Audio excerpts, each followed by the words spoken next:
Who paved the way for Albert Einstein's famous formula E equals mc squared?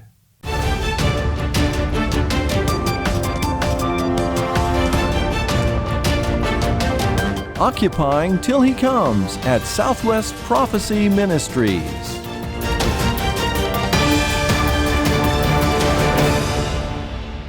Welcome, friends. This is David Schnitker, your host for today's program. Thank you for joining us. Just a reminder that these programs are supported by your gifts to this ministry. If you would like to contribute to this ongoing faith ministry, which deals with Bible prophecy and current events, simply go to our website to contribute. Our website address is www.swpm.us. You will find a donate link on the home page. The website address again is www.swpm.us. Thank you for your prayers and support of this faith ministry. It is a great privilege to have Carol Rushton on the program today to discuss her brand new May 2020 Last Days Beacon article. If you would like extra copies of this particular article, I'll share how to do that at the end of today's program. I've had the joy of knowing and working with Carol for many years at a previous ministry and for the 4+ years of our existence as Southwest Prophecy Ministry. Carol is an accomplished author and broadcaster and had the privilege of living in Jerusalem for 8 years while working at the Jerusalem Post. She recently authored a book for our ministry entitled Understanding Israel and the Middle East. I just happen to have a copy with me today. This book is available at our bookstore, and I think you will find it very helpful in understanding the situation over in the Middle East today. There's a lot of misinformation being communicated by our media. This book cuts through all the misinformation and propaganda and tells you the truth about what is going on in the Middle East today. Well, Carol has an avid interest in Christian scientists of the past. No, I am not talking about followers of Mary Baker Eddy. I'm talking about Bible-believing Christians who have made valuable contributions to our understanding of the world and whose discoveries have enriched modern life. Her most recent article highlights the scientific discoveries of 2 Christians in 19th century England. We're going to be talking about their lives and life's work in today's program. So, Carol, thanks for joining me today. Well, it's great to be here today, especially to talk about this article. I know you've been excited to be able to write this article, and we are excited to be mailing this out for the month of May. And so we're going to ask you several questions about these 2 Christians who really transformed science, and particularly the areas of physics and electricity in the 19th century, and really were the precursors and laid the foundation for the work of Albert Einstein, an American scientist of the 20th century. So everyone has heard of Albert Einstein and his famous equation E equals mc squared. But there were 2 men who came before Einstein that made E equals mc squared possible. Who were they, and what did Einstein think of them? Well, everybody, of course, knows who Albert Einstein was and E equals mc squared. They've at least had some exposure to Einstein and that equation. But most people have no idea that Michael Faraday and James Clerk Maxwell, 2 very, very strong Christians, but also very dedicated scientists and both very brilliant men, came before Einstein. And their discoveries in electricity, magnetism, and light and the atom helped to pave the way for Einstein being able to write his 5 great 1905 papers, which also included, the last one was about E equals mc squared. Now, Einstein knew about Michael Faraday, he knew about James Clerk Maxwell, and he really had a great deal of respect for them. He read their experiments. He was very familiar with them. He was particularly just captivated by James Clerk Maxwell's theory on the electromagneticity of light. And just had the pictures of them on the wall of his study. So he really knew about these men, and if it weren't for their discoveries, again, in these particular areas, there might not be an E equals MC squared. Mm-hmm. And now, equal MC squared has brought many benefits to the world. It's also been used to produce the atomic bomb, mm-hmm. Which some people probably don't think is very good, mm-hmm. but that was not something that Einstein could foresee mm-hmm. at that time. But he really had a great deal of respect for these men and really revered them and really thought a lot of them, mm-hmm. even though most people don't know who they are today. Mm-hmm. Well, as I mentioned in my introduction, both of these men were British, and their life's work was done in the 19th century. We'll begin with the first, mm-hmm. And that is Michael Faraday. Can you tell us something about Michael Faraday, his early life, and how he became involved in a career in science? Well, at the time that Michael Faraday was born, he was born in 1791, and at that time, science was more like a hobby. It wasn't a profession that we would think of today. Most universities didn't even have science departments at that time. And you usually had to be what would be considered, quote, a gentleman, unquote, which meant that you had a certain social status, you had a certain wealth. If you were able to go to universities, that's what you did. And science was more or less pretty much a hobby, not something that most people really dedicated their lives to, and not something that people really made a lot of money at. Mm-hmm. So Michael Faraday was born into a very poor family. He was the son of a blacksmith. Most of the time his father was ill, and the Faraday children many times went to bed hungry because he couldn't work. He couldn't provide for his family. One thing about the Faraday family, though, they had a very strong faith in God. Michael Faraday and his family belonged to a church that was considered a Sandemanian church, and it was a group that held certain beliefs. And we might not agree with all of their beliefs today, but they were certainly very, very strong Christians, and their faith brought them through, I'm sure, many difficult times in their family. But Michael only had a very rudimentary education. He could read, he could write, and maybe do simple math, but that was about it, because his family just simply did not have the means to really give him a proper education. So he eventually was apprenticed to a bookbinder. Michael hated that job. He should have been overjoyed, because he was going to have a trade now and a skill that could take him throughout the rest of his life, provide himself with a modest income, a modest living, and he could escape the grinding poverty that he'd been brought up in. But he really hated his job. And so the only benefit that he really saw to having this job was that his boss was very indulgent, thought a lot of Michael, and allowed him to read the books that the bookbinding shop bound. And he was particularly interested and attracted to articles and books on science.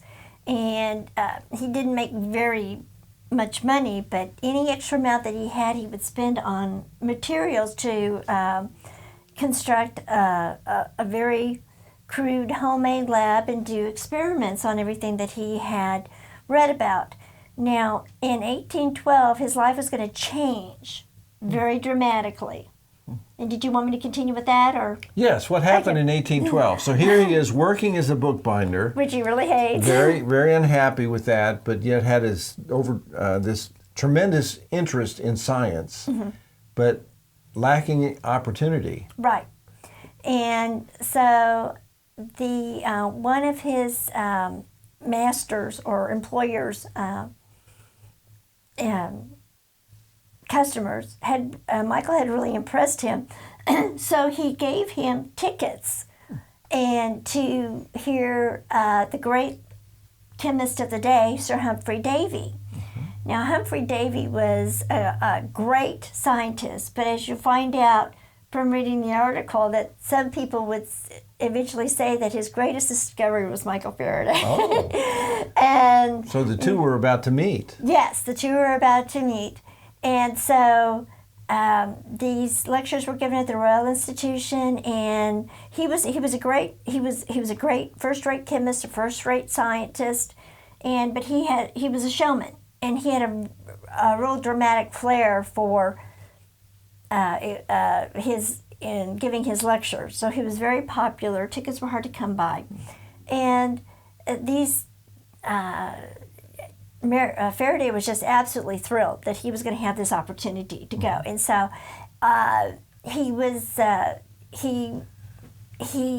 took notes, very copious notes, and hung on to every word that Davy said in these lectures, and he eventually turned them into a little book to present to him, to his idol. But that would be a little bit further on down the line. And he really wanted to escape this career path that he had as a bookbinder. So he had appealed to somebody at the Royal Institution who just said, well, kind of ignored him and wouldn't even consider him for any kind of position because there was nothing to consider. Michael Faraday was poor. He had no background in science or math, so there was no reason to consider him for any type of a position. So he eventually started his career as a bookbinder. He had finished his apprenticeship, and there was some kind of experiment that Davy had done, and it didn't go well, and he lost his sight because of it. And so Faraday was able to work with Davy for several days, maybe a week or so, till he got his sight back. So that was kind of his foot in the door. And so Faraday presented this book to Davy, and Davy didn't have any LPs at the time, but then one of his assistants at the Royal Institution got into a fight, and so he was fired for fighting, and he offered Faraday that position. Now, the position that Faraday had wasn't really much more than what you'd consider to be a janitorial, just helping around and cleaning up and things like that, but he was able to use all the instruments and the articles at the Royal Institution for his own experiments. And so within about a week or two of starting at the Royal Institution, Michael Faraday was already helping Humphrey Davy as well as other people with their experiments, and he became very well known, eventually winning high praise from Sir Humphrey and for others about about the way he conducted his experiments and the research that he did, and was able to really became well known for that. And so that was kind of the start of his going in that direction. Okay. Science. Now, in your article, you talk about what you call the experiment of the century. Yes. Tell our listeners about that. Okay. Well, 1821 was a very momentous year for Michael Faraday. He got married, and he also became a formal member of his church, I think, around that same time. And he did other things as well, but he became aware, so Humphrey Davy made Faraday aware of an experiment that a Danish chemist, I think the last name was Ørsted, had done. Now, the battery had just been invented in the year 1800, and these batteries were huge, and they're not the little bitty batteries that we think of today. These were huge batteries. But the battery had been invented, and people were doing all sorts of experiments. So what this Danish scientist had done was put a compass close to an electric wire that was flowing from a battery. Well, he noticed that, I mean, it shouldn't have affected the needle of the compass at all, but it would deflect it and move in right angles. So there was something about the electricity flowing through the wire from the battery that was affecting the compass, the needle on the compass, and it shouldn't have affected it at all, and they couldn't figure out why. And that is until Michael Faraday read about it and started doing his own experiments. Now, what Faraday did was he decided to do something that nobody else had thought of doing. So he took a battery, attached a wire to it, and hooked it up to, had a magnet that was partially submerged in a little bowl, had mercury in the bowl, and he had a wire coming down, and he wanted to know if this needle or this wire that he had submerged in the mercury surrounding the magnet, see if that the magnet, the wire, and the electricity in the wire could move this needle around the magnet. Now we would think, well, that's no big deal, but at the time, that was a very big deal because this was the forerunner of the electric motor. This changed everything. And it was truly the experiment of the century. So his results were published in a science journal, and by that time Sir Humphrey Davy had become head of the Royal Society, which was also a scientific institution, a group in Great Britain at that time. Well, Davy was not happy, and he accused Michael Faraday of plagiarizing his results and saying that he stole those from another eminent British scientist, William Wollaston. And William Wollaston was contacted about this, and he said, look, this is no big deal. Your experiment worked, mine didn't work so well. This was entirely your own work. It was no big deal. But Davy never would let it drop, and never retracted or apologized to Faraday. And when Faraday was actually voted in to the Royal Society, there was only one vote against him. Because I think even William Wollaston voted for him to join the Royal Society. And that, I mean, you can't believe that this son of a blacksmith would come up with the experiment of the century, what was called the experiment of the century. How unlikely. How unlikely was that? He had no education, no training, no privilege. No, but he was very different. And as you read the article, one of the things that I reference here is Einstein's Big Idea, which people can go on YouTube and watch. And it's quite fascinating and gives a great overall view of Michael Faraday, James Clerk Maxwell, and E equals MC squared, and exactly what E equal MC squared means. And Einstein and Faraday were alike because they thought in terms of pictures. And Faraday had a real great intuitive sense of knowing what was going on with his experiments. And so the reason why this was such a great discovery was that everybody thought that electricity moved just in straight lines. When Michael Faraday was seeing all this interaction with the compass and the wire from the battery, he felt that there was something going on with the electricity that was flowing. It was throwing off some kind of a field or lines of force that were interacting with the magnetized needle of the compass. And so this was his breakthrough. He used that as a breakthrough to be able to conduct that experiment. And of course, we wouldn't have cars. We wouldn't have airplanes. We would probably haven't had spaceships if it wasn't for Michael Faraday. And that experiment which led to the development of the electric motor that's used in all of these conveyances that we have today. Even modern kitchen appliances, have electric motors. Yes. How about that? Well, let's move to James Clerk Maxwell, another scientist of the 19th century in England. So tell us a little about who was James Clerk Maxwell. Well, James Clerk Maxwell was born in Scotland, which was part of the British Empire. And he had a life very different from Michael Faraday's. Michael Faraday, of course, was born into a very poor family.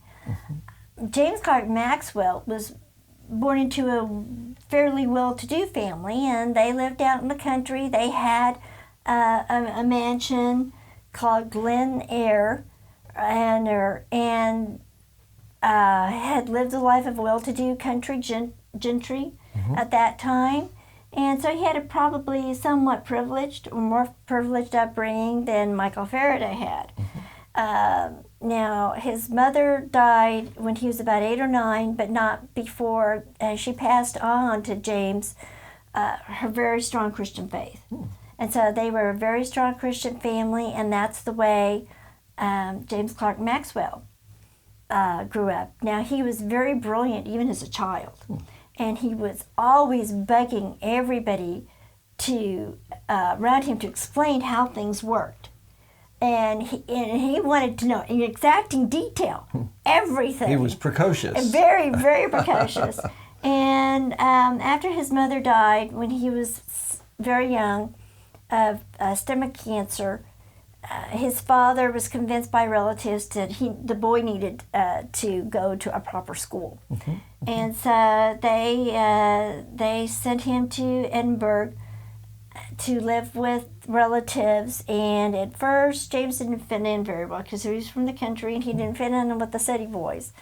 But he eventually he did make friends, and even at 14, the scientific establishment was starting to publish his papers. Can you imagine at 14 years old? Amazing. It's really amazing. So James Clerk Maxwell went on to just he was so brilliant, and went on to develop so many things that people just don't even recognize today. So what did Maxwell's work do? We know, of course, that he came along a little bit beyond Faraday, although Faraday was still alive. Right. And they became colleagues.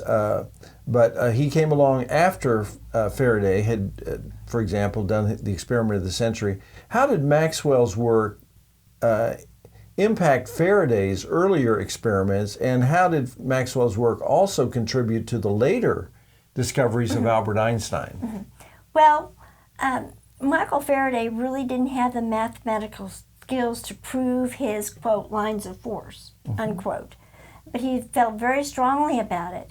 And he also felt that light was an electromagnetic force. And so when we talk about electromagnetic or electromagnetism or things like this, it's very common to us nowadays to think of things like that, or think of a force field or something like that. Even though Faraday didn't really come up with the term electromagnetic or electromagnetism, he was the one who popularized that and got people to start thinking in that way. But he couldn't really prove his, quote, lines of force, unquote. And it was James Clerk Maxwell who, among many other things that he developed, he looked at Faraday's drawings and the conclusions he was trying to come to, and he believed in Faraday's vision. So, being as brilliant as he was and having the schooling also, Maxwell was able to come up with the mathematical formulas and equations to prove Michael Faraday correct. In that, when you're thinking about electricity combines with magnetism. And there's electricity, and that produces magnetism, and magnetism produces electricity, and electricity produces magnetism. And it's like, in the video that I recommended, Einstein's Big Idea, the character James Clerk Maxwell describes is that they're interwoven like a braid. And some of the books it talks about that they kind of leapfrog over one another. Electricity produces magnetism, and magnetism produces electricity, and on and on. But it only does this at a particular speed. Now, well before Faraday, the scientists and had come up with had calculated the speed of light, which was 670 million miles per hour.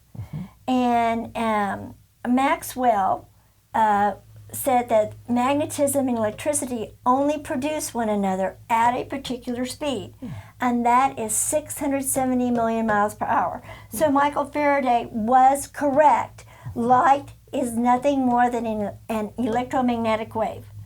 Wow. So basically Maxwell's work complemented and completed Faraday's work. That's correct. By giving them the mathematical equations that are implicit in Faraday's findings. Right, that's absolutely correct. And it's remarkable that even then, many people and scientists did not recognize that Maxwell and Faraday were correct. So it did take a couple, 10 to 20 more years before it was definitively proven that they were correct. But and Faraday was very, very happy. And they eventually were able to meet and became very close. And I think, their interest in science and also their very strong Christian faith that they had in common really helped them to bond, and they became very close friends and very close colleagues. Mm-hmm. Final question for today. What mistake do some modern scientists make about Faraday and Maxwell? It really irritates me when I hear or read that Faraday and Maxwell would never let their Christian faith interfere with their experiments and wouldn't let them for their scientific, research. That is so annoying, and it's certainly not true. And these atheistic evolutionists have just completely misunderstand Faraday and Maxwell. Faraday and Maxwell couldn't conceive of the world that we have today, where scientists were in complete and opposition to the Bible or God in any way, shape, or form. Today, most of the scientists that you have that are published are atheists and they're evolutionists. Well, many people can't remember that most scientists in the past were Christians. So Faraday and Maxwell felt that science and the Bible were not in opposition to one another, that they complemented one another, that the Bible could prove that science was true and science could prove that the Bible was true. And it wasn't an either-or proposition. They believed that if you, anything that their research found would always prove that there was a God, He did create the universe, and it would always prove that the Bible is true. There was nothing compromising. So they didn't set aside their, quote, religious views when they went into the laboratory, so to speak. Right. As the agnostic or the atheistic scientists today basically say that the Bible is a book of legends and it does nothing to inform true science. Right. Well, even Einstein, he made quotes, even though he was not a believer. He made quotes like, he said things like, God does not play dice with the universe. Or, I want to know God's thoughts. I want to know how He created this universe. The rest are just details. So even Einstein acknowledged that there was a God, that there is a God, and that God created the universe, and He did it in a very logical, rational, and uniform way. There's a quote that you've included in the article from Michael Faraday where he said, "The book of nature which we have to read is written by the finger of God." So when he was doing his experiments, he was acknowledging that even the scientific discoveries that he was finding were written by the finger of God. Yes. The creator of the heavens and the earth. That's what they believed. They honest both Maxwell and Faraday, as well as most of their counterparts, not all, because we have to remember it was about this time that Charles Darwin published his Origin of the Species, and he was getting started in that. But at least most people still had a recognition that there is a God, and the scriptures are true, and we can have confidence that whatever they find in science, it will prove the creation and the creator. Mm-hmm. One thought that came to me as I was reading your article is, and we did not have time to discuss all of the very practical inventions that have been built upon the research and the experiments of Faraday and Maxwell. I mean, so many things that we haven't even touched upon. The fruits of their labor have enriched so much of modern life, things that we take for granted, conveniences, Absolutely. the automobile, the airplane, electric appliances. All of these things were based upon the theoretical research of Faraday and Maxwell. Our lives have been improved in countless ways because of their life's work. Mm-hmm. And I contrast that with the pseudosciences of today, evolution, climate change, the Green New Deal. And if you follow those things out and the agendas that are attached to that, you end up with poverty, you end up with eugenics, people dying by the millions, people living in abject poverty, reduced to Stone Age levels of existence. Mm-hmm. The false pseudosciences of today put forth by basically not just agnostics but atheists would reduce all of us to a level of poverty, a Stone Age existence, death-dealing pseudosciences, where true scientists like Faraday and Maxwell, their discoveries have enriched modern life in ways that we take for granted. We turn on a light switch and the lights come on, we get in our cars, we turn on the ignition, and the car starts up and we're able to go. And our modern machineries for building and et cetera and maintaining, so much of that was built upon the research of these two men. Absolutely, and they changed life for millions, and I think that the conveniences that we have now, we complain somewhat about our bills, or our energy bills, or heating bills, or whatever, but we wouldn't even have those if it hadn't been for Michael Faraday and James Clerk Maxwell. Right. Their work improved life, not only in our country, but around the world. And they didn't become super rich because of that either. No, they didn't. They did this for the benefit of humanity, not for their own benefit. Right. Right, and I think Maxwell and Faraday, where they could have patented some of their things, they absolutely refused. In fact, Queen Victoria wanted to knight Michael Faraday, and Michael Faraday refused, and she kept bugging him about it, and he staunchly refused, and that's because being a member of the Sandemanian group, one of the things that they stressed was humbleness. And he said, I came into the world as plain Michael Faraday, and I'm going to go out from the world as plain Michael Faraday. Wow, what a refreshing attitude. It is. Yes. Well, Carol, this has been a great, fascinating discussion today. Thank you for sharing the lives, the accomplishments of these two great men of God who really have benefited humanity in such a marvelous way. And friends, today we are offering this excellent article that I think this interview has just whetted your appetite for. We haven't told you the name of the article yet. It's the May 2020 Last Days Beacon article entitled Michael Faraday and James Clerk Maxwell, the two Christian scientists who paved the way for Albert Einstein and E equals MC squared. You may order 5 copies of this wonderful article for a donation of $5 or 25 copies for a $15 contribution. Just go to our website, www.swpm.us, and go to our bookstore. Type in the title, for short, Michael Faraday and James Clerk Maxwell. That will bring the article up. And you can order it then. The website again, www.swpm.us. Well, friends, thank you for joining us for today's podcast. I look forward to seeing you next time for another Last Days Beacon program. Until then, this is your host, David Schnitker. Thanks for listening.